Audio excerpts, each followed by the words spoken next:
ആശ്വാസം നേടാം. ഹൃത്തിനുള്ളിൽ ജീവൻ നൽകും വചനം, തിരുവചനം. പിതാവിൻ്റെയും പുത്രൻ്റെയും പരിശുദ്ധാത്മാവിൻ്റെയും നാമത്തിൽ ആമേൻ. 91-ാം സങ്കീർത്തനം 11 മുതലുള്ള തിരുവചനങ്ങളിൽ, നിന്റെ വഴികളിൽ നിന്നെ കാത്തു പരിപാലിക്കാൻ അവിടുന്ന് തൻ്റെ ദൂതന്മാരോട് കൽപ്പിക്കും. നിന്റെ പാദം കല്ലിൽ തട്ടാതിരിക്കാൻ അവർ നിന്നെ കൈകളിൽ വഹിച്ചുകൊള്ളും എന്ന് ഓർമ്മിപ്പിക്കുന്ന കർത്താവായ ദൈവമേ, ഈ തിരുവചന ധ്യാനത്തിലൂടെ ഒരു ദൂതനെ ഞങ്ങൾക്ക് തുണയായി നൽകണമേ. ഞങ്ങൾ കാൽവഴുതി വീഴാതിരിക്കാൻ ഞങ്ങളെ സഹായിക്കുന്ന കാവൽ ദൂതന്മാരെ അയച്ച് ഈ തിരുവചന ധ്യാനത്തെ അഭിഷേകമുള്ളതാക്കി തീർക്കുമാറാകട്ടെ. ഞങ്ങളും ഒരു മാലാഖയെ പോലെ ജീവിച്ച് ദൈവത്തോട് ചേർന്ന് ദൈവത്തെ മഹത്വപ്പെടുത്തുന്നവരാകാൻ ഞങ്ങളെ സഹായിക്കുമാറാകട്ടെ. പിതാവിൻ്റെയും പുത്രൻ്റെയും പരിശുദ്ധാത്മാവിൻ്റെയും നാമത്തിൽ ആമേൻ. ദാനിയേലിൻ്റെ പുസ്തകത്തിൽ നിന്നുള്ള വായന, അധ്യായം 6, 19 മുതലുള്ള തിരുവചനങ്ങൾ. രാജാവ് അതിരാവിലെ എഴുന്നേറ്റ് സിംഹങ്ങളുടെ കുഴിയിലേക്ക് തിടുക്കത്തിൽ ചെന്നു. ദാനിയേലിനെ ഇട്ടിരിക്കുന്ന കുഴിക്കടുത്ത് ചെന്നപ്പോൾ ദുഃഖം നിറഞ്ഞ സ്വരത്തിൽ രാജാവ് വിളിച്ചു ചോദിച്ചു, ദാനിയേൽ, ജീവിക്കുന്ന ദൈവത്തിൻ്റെ ദാസ, നീ നിരന്തരം സേവിക്കുന്ന നിന്റെ ദൈവം നിന്നെ സിംഹങ്ങളിൽ നിന്ന് രക്ഷിക്കാൻ ശക്തനായിരുന്നു. ദാനിയേൽ രാജാവിനോട് പറഞ്ഞു, രാജാവേ, നീ നാൾ വാഴട്ടെ. തൻ്റെ മുൻപിൽ ഞാൻ കുറ്റമറ്റവനാണെന്ന് കണ്ടതിനാൽ എൻ്റെ ദൈവം ദൂതനെ അയച്ച് സിംഹങ്ങളുടെ വായ് അടച്ചു. അവ എന്നെ ഉപദ്രവിച്ചില്ല. രാജാവേ, നിന്റെ മുൻപിൽ ഞാൻ നിരപരാധിയാണല്ലോ. അപ്പോൾ രാജാവ് അത്യധികം സന്തോഷിച്ച് ദാനിയേലിനെ കുഴിയിൽ നിന്ന് പുറത്തു കൊണ്ടുവരാൻ കൽപ്പിച്ചു. പക്ഷേ അതിൽ ഏറ്റവും സ്നേഹമുള്ളവരെ, ചിലപ്പോഴെങ്കിലുമൊക്കെ നമ്മളൊക്കെ ചോദിക്കണ ഒരു ചോദ്യമാണ്, നമ്മളെക്കുറിച്ച് ആരെങ്കിലുമൊക്കെ ഒരു മാലാഖയാണ് എന്ന് പറയുന്നുണ്ടോ എന്നുള്ളത്. നമ്മുടെയൊക്കെ വ്യക്തി ജീവിതത്തിൽ നമ്മൾ നോക്കിയിട്ട് ആരെങ്കിലും പറഞ്ഞിട്ടുണ്ടോ, നിന്റെ സാന്നിധ്യം ഒരു മാലാഖയുടെ പോലെയാണ് എന്ന് പറഞ്ഞിട്ടുണ്ടോ എന്നിങ്ങനെ ചോദിക്കാറുണ്ട്. ഞാനിങ്ങനെ വിചാരിക്കാറുണ്ട്, എൻ്റെ ജീവിതത്തിൽ ആരെങ്കിലും എൻ്റെ അടുത്ത് വന്ന് അച്ഛൻ്റെ പ്രവർത്തനങ്ങളും അച്ഛൻ്റെ ജീവിതശൈലിയൊക്കെ ഒരു മാലാഖയെപ്പോലെയാണ്, അച്ഛൻ എനിക്കൊരു മാലാഖയെപ്പോലെയാണ് എന്ന് പറയുന്നത് കേൾക്കാൻ ഒരു കൊതിയുണ്ട്. പലരും നമ്മളെക്കുറിച്ച് പല പേരുകളിൽ പറയുന്നുണ്ട്. അച്ഛൻ നല്ല സുഹൃത്താണ്, അച്ഛൻ നല്ല സഹോദരനാണ്, അച്ഛൻ അങ്ങനെയാണ്, അതൊക്കെ നമ്മൾ കേൾക്കുന്നുണ്ട്. പക്ഷേ വ്യക്തിപരമായിട്ട് എൻ്റെ ജീവിതത്തിൽ ആഗ്രഹമുള്ളൊരു കാര്യം, അച്ഛനൊരു മാലാഖയെപ്പോലെ എൻ്റെ കൂടെയുണ്ട് എന്നുള്ളത് കേൾക്കാനാണ്. അച്ഛൻ്റെ സാന്നിധ്യം ഞങ്ങൾക്കൊരു മാലാഖ പോലെ, ഒരു ഏഞ്ചലിനെ പോലെ ഫീൽ ചെയ്യുന്നുണ്ട് എന്ന് പറയുന്നത് കേൾക്കാൻ ഒരാഗ്രഹമുണ്ട്. ബൈബിളിൽ ഇങ്ങനെ നോക്കിക്കഴിഞ്ഞപ്പോൾ മാലാഖമാരെ കുറിച്ചുള്ള ഒരു ലോകം തന്നെ നിറഞ്ഞു നിൽക്കുന്നത് കാണാറുണ്ട്. മാലാഖമാര് ചില മനുഷ്യരുടെ അടുത്ത് വന്ന് അവരോട് പെരുമാറുന്നത് കാണുമ്പോൾ ഇത്രയും ഒരു സന്തോഷം മറ്റൊരു ഭാഗത്തു നിന്ന് കിട്ടുന്നതായിട്ട് കാണാറില്ല. പിന്നെ നമ്മൾ വായിച്ചു കേട്ട ഈ തിരുവചന ഭാഗത്തിൽ ദാനിയേലിൻ്റെ ജീവിതത്തിന് ഒരു ചൈതന്യം കൊടുക്കുന്നത് ഒരു മാലാഖയാണ് എന്നാണ് പറയുന്നത്. In the time of the crisis, Daniel കാണുന്നത് ഒരു മാലാഖയുടെ, ഒരു ഏഞ്ചലിൻ്റെ സാന്നിധ്യം കൊണ്ടാണ് അവൻ ആ ഒരു പ്രോബ്ലത്തെ സെറ്റിൽ ചെയ്യുന്നത് എന്നാണ് കാണുന്നത്. അപ്പോൾ മാലാഖമാരെ കുറിച്ചുള്ള കുറേ വിവരണങ്ങളുണ്ടെങ്കിലും മാലാഖമാരെ കുറിച്ച് സഭയും അതുപോലെ തന്നെ പഠനങ്ങളും പറയുന്നത് 4 രീതിയിലാണ് മാലാഖമാർ നമ്മളുടെ കൂടെ നിൽക്കുന്നത് എന്നാണ് പറയുന്നത്. ഒന്ന്, ഒരു മാലാഖ എന്ന് പറഞ്ഞാൽ അവർ നിങ്ങളെ വഴി നടത്തും എന്നുള്ളതാണ്. ഞാനൊരു മാലാഖയാവാൻ ആഗ്രഹിക്കുന്നുണ്ടെങ്കിൽ, അല്ലെങ്കിൽ എന്നെ മാലാഖ എന്ന് ആരെങ്കിലും വിളിക്കണമെങ്കിൽ എനിക്കുണ്ടായിരിക്കേണ്ട ഒരു ക്വാളിറ്റി എന്ന് പറയുന്നത്, ഞാൻ ആരെങ്കിലുമൊക്കെ വഴി നടത്തുന്ന, നേർവഴി നടത്തുന്ന ഒരു മനുഷ്യനായിരിക്കണം എന്നുള്ളതാണ്.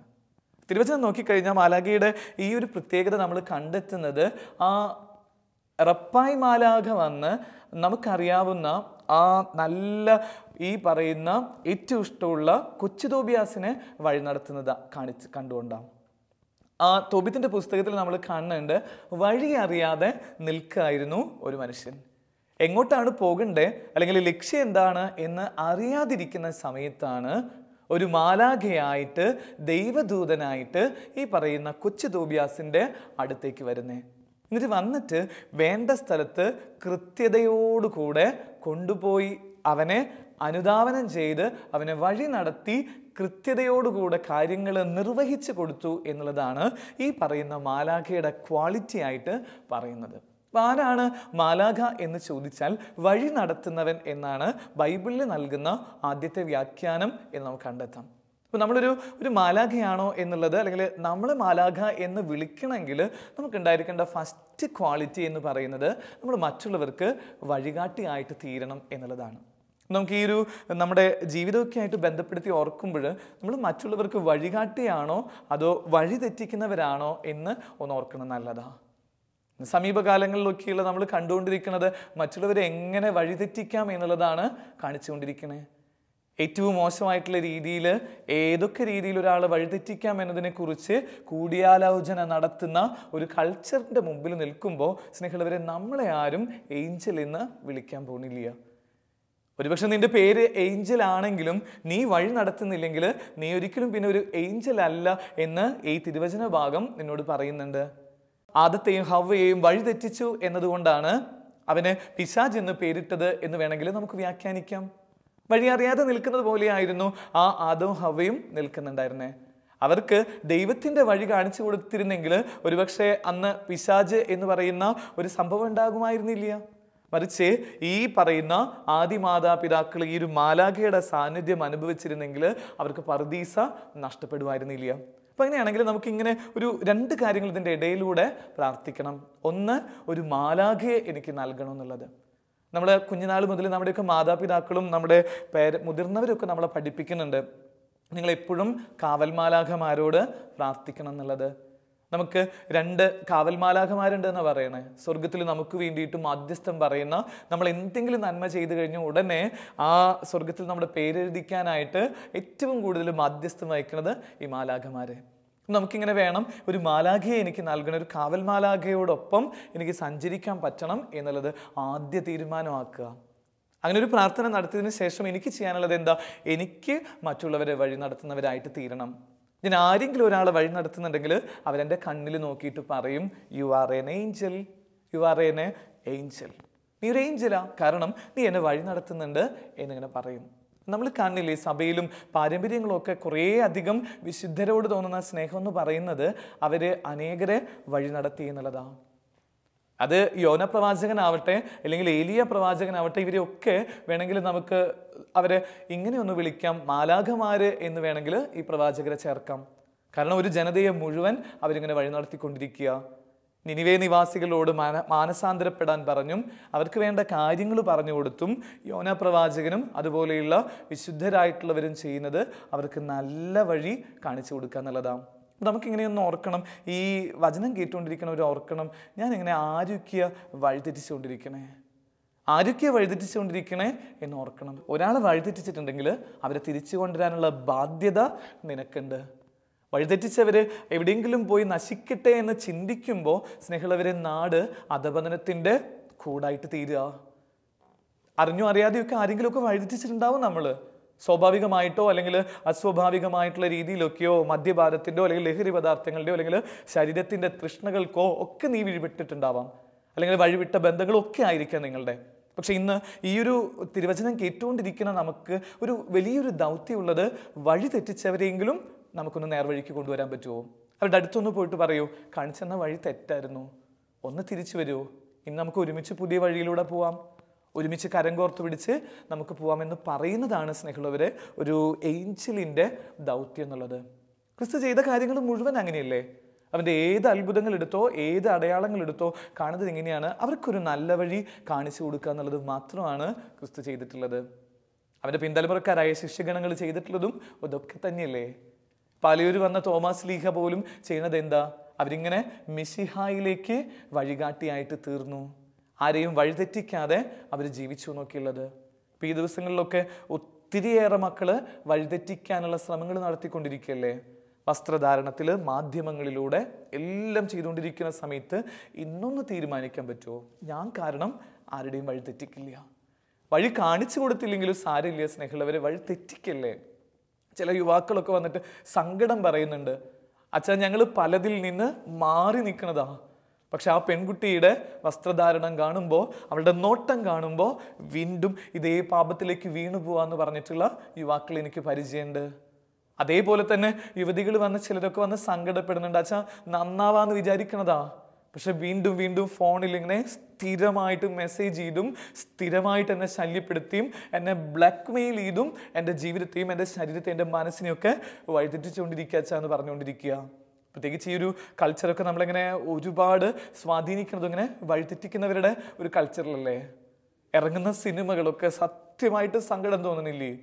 സിനിമ പിടിക്കുന്നവരോടൊക്കെ ഒരു ചെറിയ ഉപദേശം, ആരെങ്കിലുമൊക്കെ ഈ ഒരു വചനം കേൾക്കുന്നുണ്ടെങ്കിൽ ദയവായിട്ട് ഒരു സംസ്കാരത്തെ നശിപ്പിക്കുന്ന രീതിയിലുള്ള ചലച്ചിത്രങ്ങളൊന്നും ഇനിയെങ്കിലും പിടിക്കരുതേ. എന്നിട്ട് കാണിച്ചുകൊണ്ടിരിക്കുന്നത് എന്താ? കഴിഞ്ഞ ദിവസമൊക്കെ ഒരു ചിത്രം കണ്ടപ്പോൾ സങ്കടമാ. ആകെ വെട്ടും കുത്തും മദ്യപാനവും മാത്രമേ ഉള്ളൂ. അത് കഴിഞ്ഞാൽ നമുക്ക് തോന്നുന്ന കാര്യം എന്തായാലും ഒരു ഗ്ലാസ് മദ്യം കുടിക്കണമെന്ന് തോന്നിപ്പിക്കുന്ന രീതിയിലുള്ള സിനിമകളും അതിൻ്റെ പ്രചരണങ്ങളും സോഷ്യൽ മീഡിയാസ് ഒക്കെ ചെയ്തുകൊണ്ടിരിക്കുന്ന ഇങ്ങനെയൊക്കെയുള്ള ചില കാര്യങ്ങളിൽ നിന്ന് സ്നേഹിതരെ മറ്റുള്ളവരെ വഴി നടത്തുന്ന ഒരു മാധ്യമധർമ്മത്തിലേക്ക് നമുക്ക് കൊണ്ടുവരാൻ പറ്റുമോ? ശലോമിൽ വന്ന് വചനം പറയാനായിട്ട് എനിക്ക് ഒത്തിരി വഴി വരണം. എന്നാൽ ഈ ഒരു ശുശ്രൂഷയിൽ പങ്കാളിയാവാനുള്ളൊരു കൊതി എന്ന് പറയുന്നത് ഈ ചാനലിലൂടെ അനേകം മക്കള് വഴികാട്ടികളായിട്ട് തീരുന്നുണ്ട് എന്നുള്ളതാ.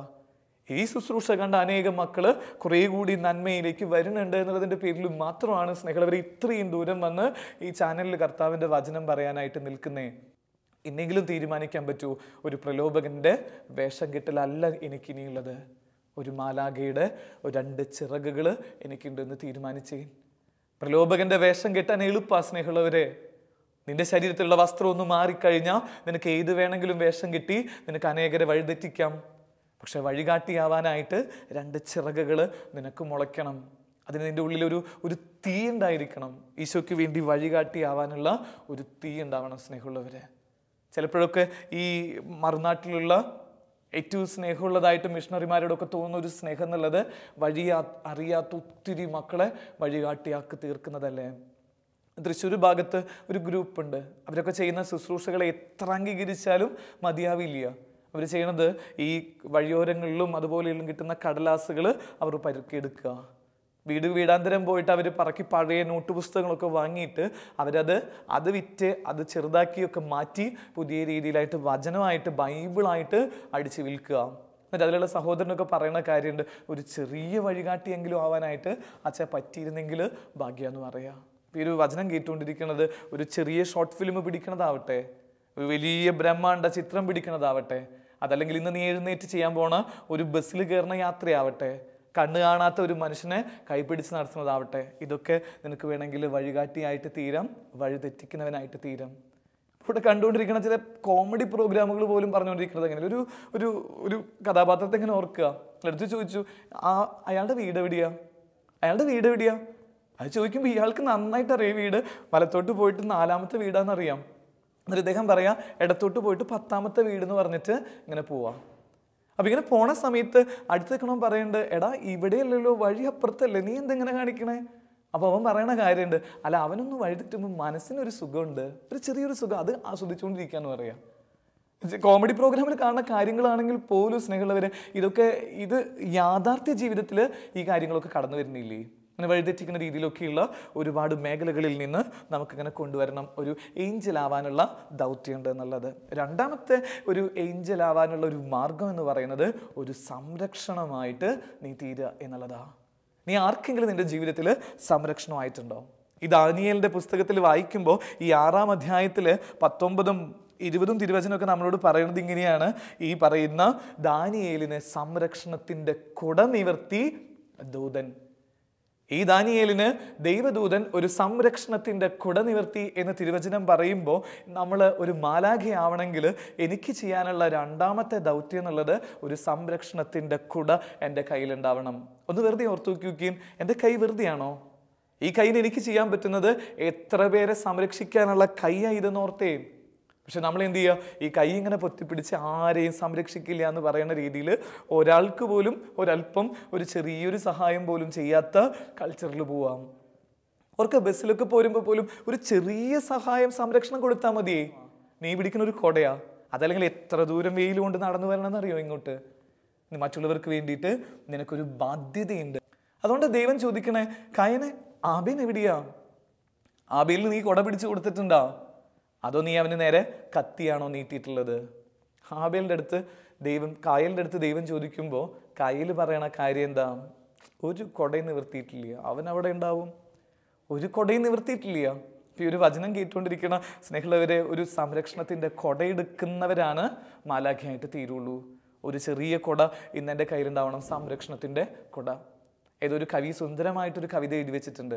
ഇനി നീ ഉറങ്ങുക, നിന്റെ നിദ്രയ്ക്ക് ഞാൻ കൂട്ടിരുന്നോളാം. നിന്റെ നിദ്രയ്ക്ക് ഞാൻ കൂട്ടിരുന്നോളാം. ഇതാണ് സ്നേഹിതരെ സംരക്ഷണം. നീ ഉറങ്ങിക്കോ, പക്ഷെ ഞാൻ ഉറങ്ങില്ല. കാരണം നിനക്കൊരു പോറലേൽക്കാതിരിക്കാൻ വേണ്ടി കൊട നിൽക്കാം. ഒരു ഇടയൻ ആരാ എന്ന് ചോദിക്കുമ്പോൾ അതിനുള്ള one of the best example എന്ന് പറയുന്നത്, ഈ ആടുകൾ ഉറങ്ങുമ്പോഴും ഇടയൻ ഇങ്ങനെ അതിൻ്റെ കാവലായിട്ട് നിൽക്കുന്ന സംരക്ഷണം എന്നുള്ളതാണ്. ഈ ഒരു സംരക്ഷണത്തിൻ്റെ പുതപ്പ് സ്വീകരിക്കാനുള്ള ഒരു സുവിശേഷമാണ് സ്നേഹമുള്ളവരെ ക്രിസ്തീയത എന്ന് പറയുന്നത്. ഈ വചനം കേൾക്കുകയും ഈ വചനം അനുസരിച്ച് ജീവിക്കാൻ ആവശ്യമുള്ളവർക്കും വേണ്ട one of the best quality എന്ന് പറയുന്നത് ഒരു സംരക്ഷണത്തിൻ്റെ കരമായിട്ട് തീരുക. എന്തുകൊണ്ട് ഫ്രാൻസിസ് മാർപ്പാപ്പനെ ജനമൊക്കെ ഇത്ര ഇഷ്ടപ്പെടുന്നത്, അല്ലെങ്കിൽ മാർപ്പാപ്പനെ കുറിച്ചൊക്കെ ഇത്രയും പേര് ചർച്ച ചെയ്യുന്നത് എന്ന് ചോദിക്കുമ്പോൾ ഇദ്ദേഹം നീട്ടുന്ന ഈ പറയുന്ന സംരക്ഷണത്തിൻ്റെ കൊടയുടെ പേരിലാണ്. അഭയാർത്ഥികളോട്, നിർധനരോട്, രോഗികളോടൊക്കെ മാർപ്പാപ്പ കാണിച്ചുകൊണ്ടിരിക്കുന്ന ആ ഒരു അലിവാണ് സ്നേഹിതരെ സത്യത്തിൽ ഈ പറയുന്ന ക്രിസ്ത്യൻ സമൂഹത്തിൻ്റെ ഒരു ചൈതന്യം എന്നുള്ളത്. ഇത് കണ്ട് മറ്റു മതത്തിലുള്ളവർ പോലും പറയുന്നുണ്ട്, ആ മാർപ്പാപ്പയെ പോലെയെങ്കിലും കുറച്ചെങ്കിലും മനുഷ്യർക്കാവാൻ പറ്റുമോ? ഈ മാർപ്പാപ്പ സാധാരണക്കാരെ പോലെ ജീവിച്ച് സാധാരണക്കാരുടെ കൂടെ യാത്ര ചെയ്യണു, സാധാരണക്കാരെ പോലെ ഭക്ഷണം കഴിക്കണു എന്ന് പറയുമ്പോൾ ഈ മാർപ്പാപ്പ ചെയ്യണത് സാധാരണക്കാരെ സംരക്ഷിക്കാനുള്ള ഒരു തീരുമാനമാണ് മാർപ്പാപ്പ എടുക്കുന്നത്. അങ്ങനെ ഒരു സംരക്ഷണം കൊടുത്തതിൻ്റെ പേരിലല്ലേ ഗാന്ധിനെയൊക്കെ നമ്മൾ എപ്പോഴും ഓർത്തുകൊണ്ടിരിക്കണേ. ഈ വചനമേശയിൽ നിന്നിട്ട് പോലും എന്തുകൊണ്ടാണ് ഈ പറയുന്ന ഗാന്ധിയെ നമ്മൾ ഓർക്കുന്നേ? അത് ഗാന്ധി കൊടുത്ത ഭാരതത്തിന് വേണ്ടിയിട്ട് ഒരു കൊട നിവർത്തുക, സംരക്ഷണത്തിൻ്റെ കൊട.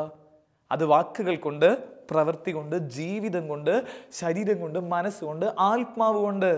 മേൽക്കുപ്പായം ഇല്ലല്ലോ പുള്ളിക്കാരന്. ചോദിച്ചു, വായ് എൻ്റെ മേൽക്കുപ്പായം ധരിക്കാത്തേ? പറയണ എന്താ? എൻ്റെ മേൽക്കുപ്പായത്തിൻ്റെ സംരക്ഷണം ഞാനൊരു പാവപ്പെട്ട സ്ത്രീക്ക് കൊടുത്തിട്ടുണ്ട്. ഒരു ദിവസം നടന്നു പോകില്ലേ ഗാന്ധി? ഇങ്ങനെ നടന്നു പോകുമ്പോൾ കണ്ണ കാഴ്ച എന്താ? ഒരു കുളത്തിൽ ഒരു പാവം പെണ്ണ് അവിടെ നിന്നിങ്ങനെ വെയിൽ കൊണ്ടുകൊണ്ടിരിക്കുക. അപ്പോൾ ഗാന്ധി ചോദിച്ചു, മോളെ കയറി, കുറേ നേരമായാലും അതിൽ നിൽക്കണു, വെള്ളത്തിൽ നിന്ന് കയറി വന്നേ. അപ്പം ഇങ്ങനെ ബാപ്പുവിൻ്റെ അടുത്ത്, ഗാന്ധിജിയുടെ അടുത്ത് ഈ മോള് പറയുന്നുണ്ട്, ബാപ്പു ചുറ്റം വേറെ ചേലിയില്ല, എനിക്ക് വേറെ ചേലിയില്ലാത്തതിൻ്റെ പേരിലാണ് ഞാൻ ഈ ചോലയിൽ കിടക്കണേ. അവിടെ കിടക്കണ ആ വസ്ത്രം കണ്ടോ? അത് ഉണങ്ങിയിട്ട് വേണം എനിക്ക് വീണ്ടും ചുറ്റാനായിട്ട്. അപ്പം ഈ പറയുന്ന ഗാന്ധി ഇങ്ങനെ സംരക്ഷണത്തിൻ്റെ കൊടയായിട്ട് തീരുന്നത് അന്നാ. ഈ മനുഷ്യൻ നോക്കുമ്പോൾ ഇദ്ദേഹം ആടയാഭരണങ്ങൾ കൊണ്ട് നിറഞ്ഞ പോലെ നല്ല വസ്ത്രം കൊണ്ട് പൊതിഞ്ഞിരിക്കുന്നത് ഇദ്ദേഹം കാണുക. ഗാന്ധി ഇങ്ങനെ പതുക്കെ ഇദ്ദേഹത്തിൻ്റെ മേൽക്കുപ്പായ ഊരിട്ട് പറഞ്ഞു, ഇത് സംരക്ഷണത്തിൻ്റെ കൊടയാ, ഇതെൻ്റെ മോള് കയ്യിൽ വെച്ചോ. ഇനി ഭാരതത്തിൽ ഈ പറയുന്ന ഇതുപോലെ സാധുജനങ്ങൾ എന്ന് കുറേ കൂടെ സംരക്ഷണത്തിലേക്ക് എത്തുന്നോ അന്ന് ഞാൻ എവിടെയെങ്കിലും ഈ പറയുന്ന മേൽക്കുപ്പായം ധരിക്കും. അതുകൊണ്ടല്ലേ ഗാന്ധിനെയൊക്കെ ലോകമൊക്കെ ഇത്രയും അംഗീകരിക്കുന്ന സ്നേഹിതരെ സൗത്ത് ആഫ്രിക്കയിൽ ചെല്ലുമ്പോഴും മറ്റ് രാഷ്ട്രങ്ങളിലൊക്കെ ചെല്ലുമ്പോൾ എന്നിട്ട് അതിനെയൊക്കെ ഇങ്ങനെ കുറച്ചും കൂടിയൊക്കെ ഒന്ന് വേറെ രീതിയിലാക്കണമെന്നൊക്കെയുള്ളതല്ലേ ഇപ്പം നമ്മൾ കണ്ടുകൊണ്ടിരിക്കുന്നത്. തിരിച്ചറിവിലേക്ക് വരണം, ഒരാൾക്കെങ്കിലും ഒരു സംരക്ഷണം കൊടുക്കണം, ഞാനുണ്ട് കൂടെ എന്ന് പറയുന്ന ഒരു കാര്യം. ഒരച്ഛനെ തെറ്റുപറ്റുമ്പോൾ, എൻ്റെ കുടുംബത്തിലുള്ള എൻ്റെ ഭാര്യ വഴിവിട്ടു പോകുമ്പോൾ, എൻ്റെ മക്കൾ എന്നിൽ നിന്ന് അകന്നു പോകുമ്പോഴൊക്കെ എനിക്ക് പറയാൻ പറ്റണം, സാരമില്ല എന്ന് പറഞ്ഞിട്ട് കൂടെ നിൽക്കാൻ പറ്റുന്നതാണ് സ്നേഹമുള്ളവരെ ഈ പറയുന്ന സംരക്ഷണത്തിൻ്റെ ഒരു കാവലായിട്ട് മാറുന്ന ഒരാത്മീയത. ഇതാണ് ശരിക്കും ഏഞ്ചൽ. ഞാനുണ്ട് കൂടെ, സംരക്ഷണത്തിൻ്റെ അവസ്ഥ. മൂന്നാമത്തെ കാര്യം, സദ്വാർത്ത പങ്കുവെക്കുന്നവരാണ് മാലാഖ. നിന്നെ ആരെങ്കിലും മാലാഖ എന്ന് വിളിക്കണമെങ്കിൽ സ്നേഹിതരെ നീ എന്തെങ്കിലും നല്ല വാർത്ത അവൻ്റെ ഹൃദയത്തോട് ചേർന്ന് പറയാൻ പറ്റണം. നീ ആർക്കെങ്കിലും ഒരു നന്മ കൈമാറിയിട്ടുണ്ടോ?